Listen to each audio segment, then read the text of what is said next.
compartilhemos os vossos dons celestes. Em nome do Pai, do Filho e do Espírito Santo. Amém. Caríssimos seminaristas, caríssimos irmãos, hoje, neste 10º domingo após Pentecostes, a Igreja nos recorda a belíssima parábola do publicano e do fariseu. Há algumas observações a se fazerem deste evangelho que muitas vezes não é bem compreendido, especialmente por aqueles que querem acusar a Igreja Católica de soberba, não é? Então, o que realmente acontece ali? Acontece que há realmente um homem, na verdade ali há dois homens convertidos, não é? Dois homens convertidos. Tanto o fariseu quanto o publicano eram homens convertidos, homens que tinham recebido a fé. O fariseu tinha recebido a fé, provavelmente desde criança. O publicano tinha recebido a fé, provavelmente naqueles segundos que antecederam a sua entrada no templo. E por isso que o Evangelho diz, ele saiu dali justificado, quer dizer, ele entrou sem estar justificado, sem estar em estado de graça, mas saiu em estado de graça. O problema do primeiro foi se comparar com os homens de maneira a se atribuir a si aquilo que ele havia de melhor do que os homens. É verdade que o fato dele não ser adúltero, não ser publicano, não sequer um pecador público, não ser avaro, etc., ele objetivamente era melhor, moralmente falando, que alguém que está em pecado mortal. Mas o problema do fariseu foi de apreciar os seus bens de maneira desordenada. E aí que está a soberba. É o amor desordenado de si. Né? Ele achava que todo o bem que ele tinha vinha dele mesmo. E o publicano, não é? Ele não deixa de se reconhecer um pecador, que ele realmente era. Ele realmente era. Mas ele exercita uma das etapas da humildade, como nós vamos falar, que é muito importante, que é o reconhecimento do seu próprio nada e o desejo sincero de recorrer a Deus para que Deus lhe ajude, o que agrada muito a Deus. Né? Muitas vezes na igreja conciliar se coloca assim, não, tá vendo, vocês são fariseus, vocês da tradição, vocês gostam, vocês se acham melhor do que os outros, e melhor do que os pecadores. Não é que nós nos achamos melhores do que os pecadores, que objetivamente, né, estar na tradição é o certo, né, e estar no pecado é o errado. O problema é que eles pregam uma demagogia, como que se ser pecador e não querer se arrepender não fosse algo péssimo, como o fato de ser soberbo e não querer ser humilde. Né? Os dois são ruins do mesmo jeito. Não é isso que se trata no Evangelho. No Evangelho se trata de dois homens que se converteram. A única diferença é que um recorria a Deus humildemente diante da sua miséria e outro não reconhecia a sua igual miséria e os bens que ele tinha sendo vindos de Deus. Antes de tudo, é preciso lembrar, então, o centro do nosso comentário hoje e o centro da liturgia atual, o centro da liturgia de hoje, ela quer nos lembrar e nos falar sobre o pecado da soberba, né? Que é o amor desordenado de si mesmo, que pode se manifestar nas mais variadas e múltiplas formas. Pode ser sutil, absolutamente sutil. E nós não podemos esquecer que na Sagrada Escritura há um só tipo de gente que Deus diz que detesta, que são soberbos. Mesmo os impuros, não me lembro de ter na Escritura alguma frase em que Deus diz eu detesto. Ele castiga, é verdade. Ele diz que não entrarão no reino dos céus, é verdade. Mas se há alguém ou algo que Deus detesta, são os soberbos, né? E há uma particularidade também aí, é verdade que em outros pecados ele faz o mesmo, mas Deus não só detesta o soberbo, mas Deus mais cedo ou mais tarde castiga os soberbos. Ele castiga os soberbos. Mesmo nesta terra, os soberbos são, muitas vezes castigados. Por isso que na lição do Breviário de Matinas, nós lemos o episódio da rainha Atália, né, que era filha da megera Jezabel, com Acaz, e é? Ela se casa com um descendente de Davi, um descendente da casa real de Davi, ela se torna rainha regente logo depois, e ela era idólatra, ela era pagã, ela era samaritana, então ela adorava a Baal, e ela erguia templos a Baal, ela era orgulhosa, e perseguia, claro, como sua mãe, o Deus vivo. E ela era orgulhosa, porque ela queria dizimar, então, toda a dinastia de Davi. Toda a dinastia de Davi, ela queria dizimar.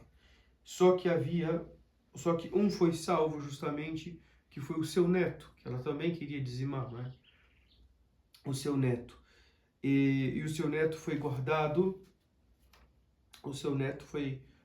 ela que tinha sido casada com Jeorão, né? E ela quis guardar o seu neto Joás. O seu neto Joás foi guardado no templo justamente para ser coroado rei de Jerusalém, né? Rei de Judá, rei de Israel, que enquanto descendente de Davi. Então, o que acontece com Atália, que era essa orgulhosa, terrível, medonha como sua mãe, ela, quando fica sabendo disso, tenta reagir, mas era tarde demais. Ela foi morta, assassinada, para castigar o seu orgulho, e Joás foi coroado então rei da dinastia de Davi. Isso para nos lembrar que Deus castiga. Foi a mesma coisa com o demônio. Deus não deixa o demônio impune. Deus castiga o demônio. Por quê? Pelo seu orgulho, pela sua soberba. Porque no fim das contas, o soberbo, ele se iguala a Deus. Ele se iguala a Deus. Ele pretende que o bem que nele há vem dele mesmo. E se ele não pretende isso, porque tem muitos falsos humildes, não é? Falsos humildes, que estão o tempo todo a afirmar que são miseráveis, que o que eles têm não é deles, etc., mas não vivem em conformidade com isso. Não é? E como que se vive em conformidade com a humildade? Tendo misericórdia dos outros, justamente, não se outorgando nada de bem que tenha a si, vindo de si mesmo, mas de Deus. Está na revelação. Nenhum bem, nenhum pensamento que nós possamos ter de bom vem de nós mesmos. Tudo que nós temos de bom, e nós temos de bom, graça santificante, por exemplo, bem sobrenaturalmente bom, vem da cruz de nosso Senhor Jesus Cristo. Tudo que nós temos de bom vem de nosso Senhor Jesus Cristo. Vem de Deus, vem da graça, não é? E Nossa Senhora fala isso no seu Magnificat, né? Derrubou os poderosos de seus tronos e elevou os humildes. Nossa Senhora, dizem os exegetas, se referia nesse momento a Lúcifer e os seus demônios. E elevou os humildes, quer dizer, elevou aqueles que estavam acabrunhados com o peso do pecado original e que se arrependiam, não é? E eleva, então, quando nós vemos nos altares, não é? Homens e mulheres que nasceram com o pecado original, que nasceram com essa mancha da inimizade com Deus, assim como o publicano, não é? Podemos comparar as almas que nascem em pecado mortal e que recorrem à igreja para receber o batismo como aquele publicano, e Deus as eleva, Deus as transforma em santos canonizados, porque Deus eleva os humildes, Deus ama os humildes. 3 etapas, principalmente, caríssimos filhos de nosso Senhor Jesus Cristo, que nós devemos fazer, 3 exercícios que nós devemos fazer, que são infalivelmente eficazes para conservar em nós esse espírito de humildade que Deus quer que nós tenhamos. Primeira coisa, pedir ao Espírito Santo e encarar de frente a nossa miséria. Tem muitas pessoas, muitas vezes nós mesmos, nós fugimos da contemplação da nossa própria miséria. Incomoda conhecer os nossos defeitos. Incomoda conhecer as nossas limitações. Incomoda reconhecer e assumir os nossos defeitos. E a primeira fase da vitória contra a soberba. É reconhecer, eu sou assim. Eu sou assim. Eu tenho este defeito. Seja qual for o defeito. Qual for o defeito. E é preciso fazer um exame de consciência diante de Jesus, com toda a sinceridade de alma, como a do publicano, e pedir: Jesus, faça com que eu veja qual é o meu defeito. Isso vai doer, mas com a graça de nosso Senhor, nós vamos conseguir. Ele vai revelar para nós qual é o meu defeito. O que eu tenho que lhe incomoda, Jesus? O que eu preciso melhorar? Essa é a primeira coisa. O soberbo poderia até fazer isso, mas a reação dele seria de quê? De se desesperar, ou se desanimar, ou negar, ou dar justificativas. Por exemplo, na verdade, eu não sou eu sou caridoso, e por isso eu falo as coisas assim, né? Cara, não é? Não, você não é caridoso, não. Você é estúpido, na verdade, né? Ou eu sou eu tenho um grande zelo pelas coisas, então a primeira coisa que eu vejo que está fora do lugar, eu me ouriço que nem um porco espinho, então é porque eu gosto das coisas no lugar, eu gosto das coisas certas. Não, pera lá, cuidado. Cuidado, muito cuidado com os defeitos que são maquiados por nossa soberba, para que nós não os enxerguemos de frente. Não é? De frente. Façamos exame de consciência sério diante de Deus, diante do Espírito Santo, para conhecer quais são as nossas misérias. Não é? Ah, não, eu faço as coisas devagar, eu sou assim. Não, você é preguiçoso. Você é preguiçoso. Seu defeito é preguiça. Você foge do trabalho. Você não gosta de se sacrificar. Você não gosta de ser incomodado. O incômodo te perturba. Cuidado. Assuma esse defeito. Então, a primeira fase é essa. Segundo é entender que isso é fruto do pecado original. Entender que isso é natural, entre aspas, né? Analogicamente falo natural, do estado atual do homem. Não se assustar de ser assim. Não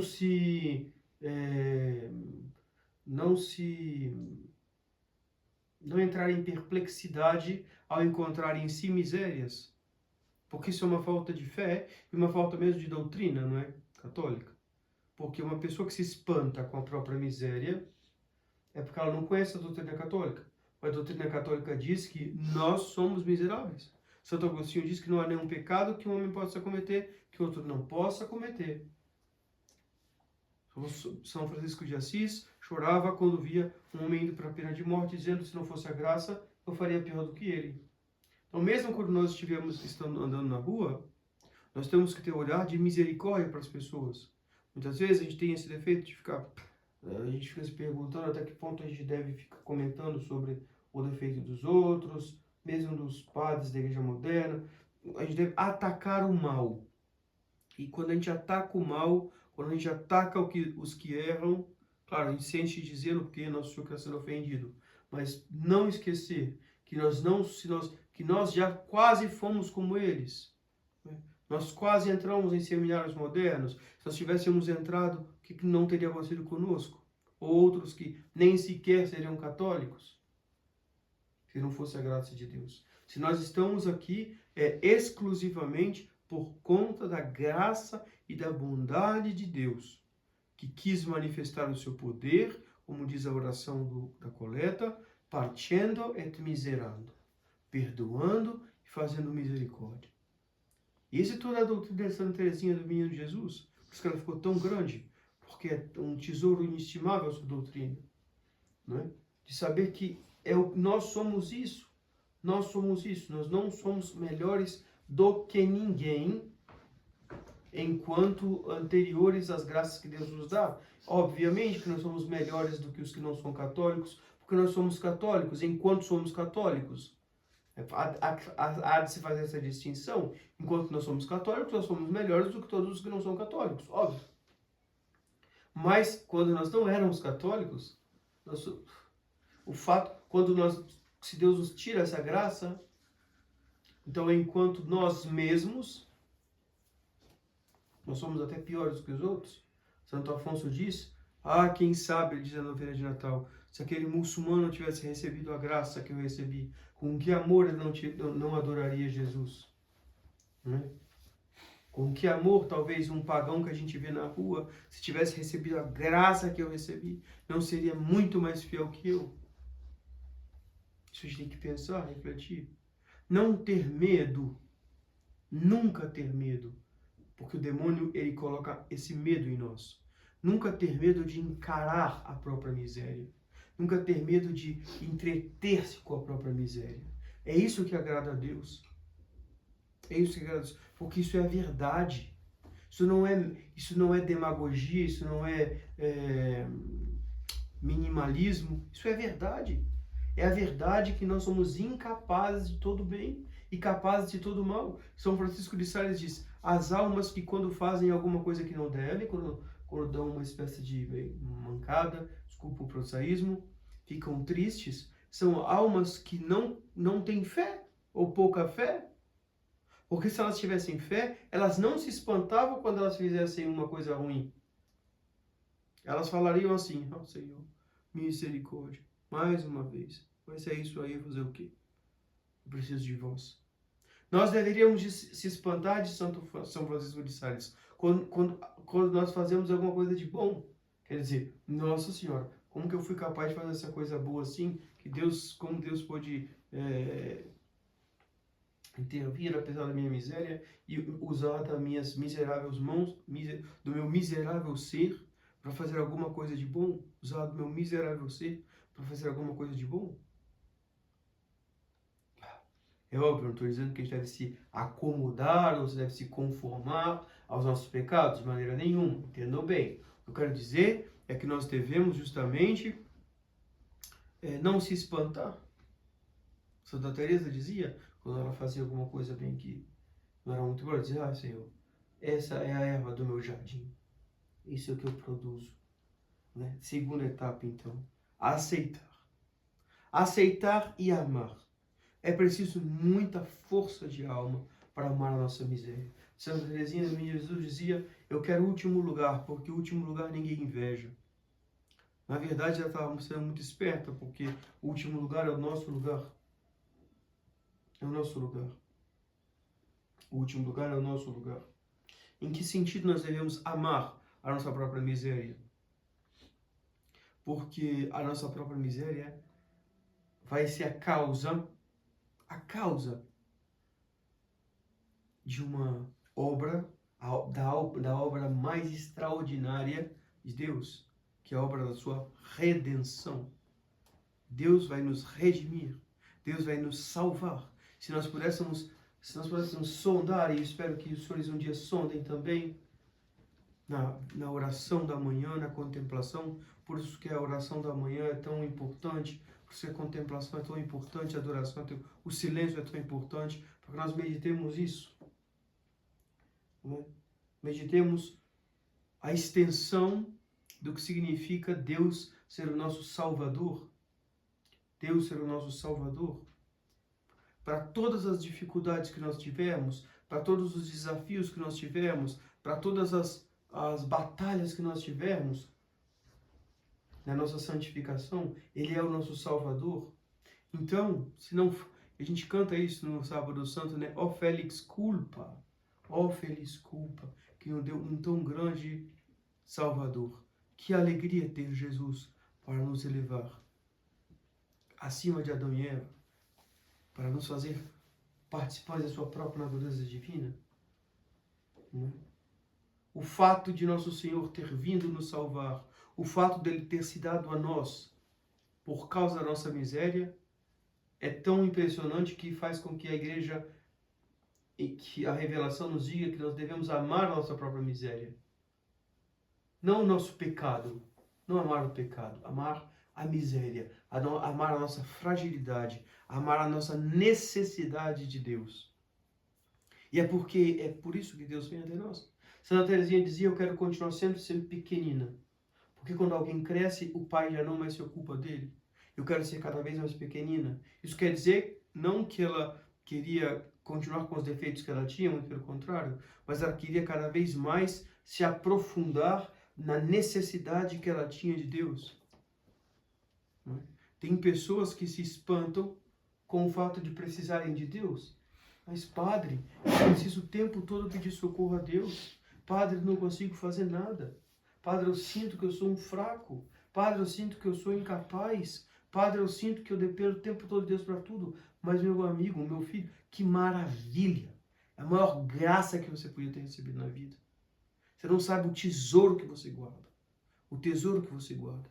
Claro, isso não pode refletir em uma espécie de baixa autoestima, bababá, que na verdade é um orgulho disfarçado, porque você queria ser bonzão, então você fica triste. Deve se alegrar.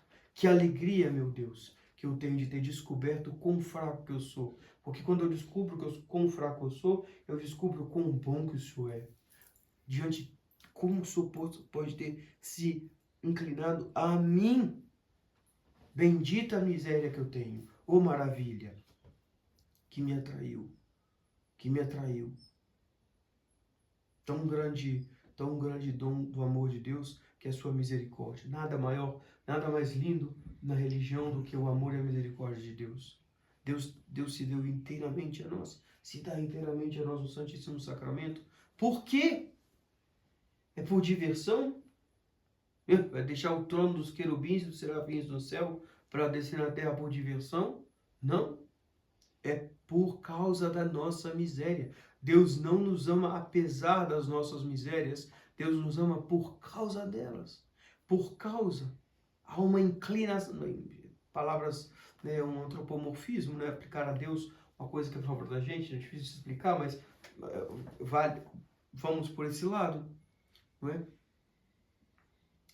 Deus tem essa inclinação de socorrer. Ele não resiste a uma fragilidade. Ele não resiste a alguém que precisa dele. Ele não consegue falar não para alguém que necessita da força dele. A um fraco, um miserável, seja qual for a fraqueza, seja qual for a miséria, seja o que tiver sido feito antes. Quantos pecadores foram pecadores horrorosos antes de sua conversão? Pediram misericórdia de Deus uma vez, não precisou pedir duas. Uma vez, e Deus lhes perdoou. E Deus lhes perdoou, e Deus fez-lhes graças extraordinárias. Olha Santo Agostinho.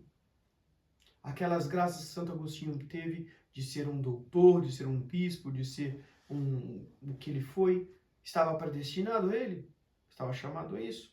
Se ele tivesse sido fiel a Santa Mônica, tinha recebido essas graças, certamente Deus as guardava.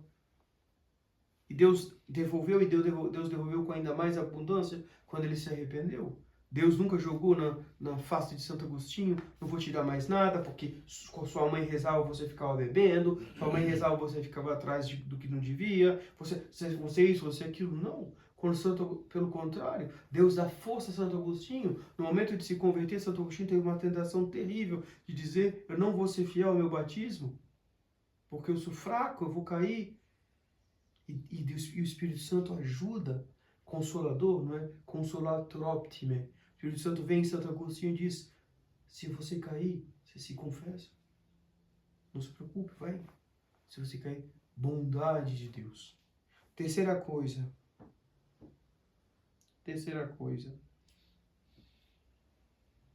Implorar o tempo todo a ajuda de Deus. Implorar o tempo todo a ajuda de Deus. Né? Então, conhecer a nossa miséria, amar a nossa miséria, implorar o auxílio de Deus. Isso é a grande arma contra a soberba.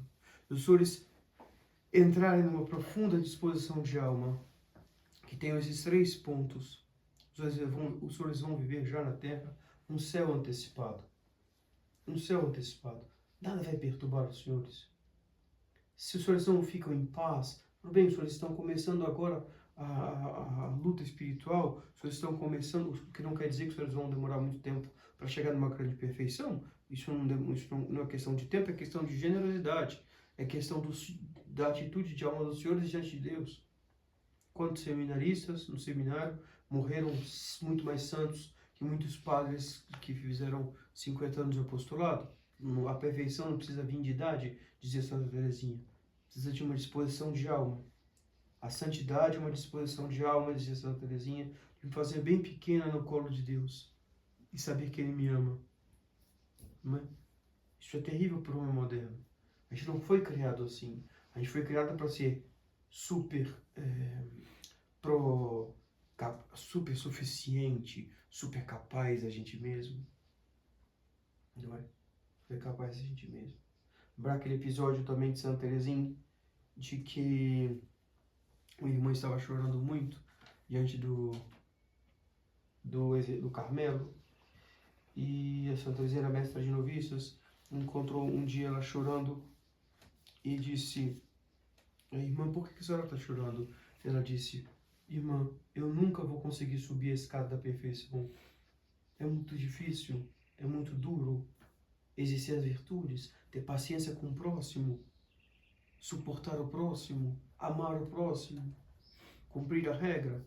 E Santa Teresinha dizia: minha irmã, você está querendo buscar Deus lá no alto da colina, enquanto Deus está querendo te buscar aqui embaixo. Fica aqui embaixo, irmã, e deixa que Jesus te eleva. Santa Teresinha dizia: Jesus, se não for o vosso coração a me fazer amar os meus irmãos, não vou conseguir amar. Santa Teresinha era consciente disso. Santa Teresinha tinha as mesmas antipatias que nós temos. Santa Teresinha tinha as mesmas repugnâncias que nós temos. Santa Teresinha tinha as mesmas dificuldades que nós temos. A diferença que ela tinha é que a diferença dela toda é que ela confiava em Jesus. Ela confiava em Jesus. Ela conhecia, ela conquistou o coração de Deus, ela feriu o coração de Deus, como diz a esposa no Cântico dos Cânticos, né? Eu estou ferido de amor, diz o esposo, estou ferido de amor. Ela feriu de amor o coração de Jesus, porque ela confiou ilimitadamente na ajuda de Jesus, sem mas. Não sei, mas, não, sem mas. Eu confio e pronto. Eu confio e pronto. A obra da minha santidade vai ser inteiramente obra de Jesus.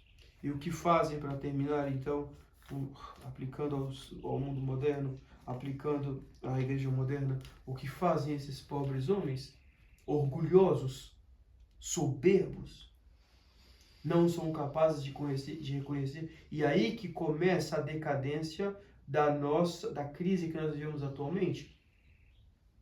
A crise que nós vivemos atualmente na igreja nasceu no século XV, no movimento renascentista, e o primeiro sinal dessa crise foi justamente o desviar de olhos da própria miséria, não é? O desprezo para com a graça de Jesus Cristo e a adesão à verdade da total e absoluta dependência de Jesus Cristo para ser bom. O homem não é bom sem Jesus Cristo, não é bom. O homem não é bom sem Jesus Cristo. E aí que começou a cair a civilização, porque começou a se negar a necessidade da graça. Os católicos frequentavam cada vez mais os sacramentos, os católicos faziam cada vez menos penitência, os católicos cada vez mais eram humildes. E ali se erguiam aquelas estátuas, exaltando a natureza humana, como se aquilo foi o começo de uma traição. Depois veio Lutero, depois veio a maçonaria, etc. Todos esses movimentos orgulhosos,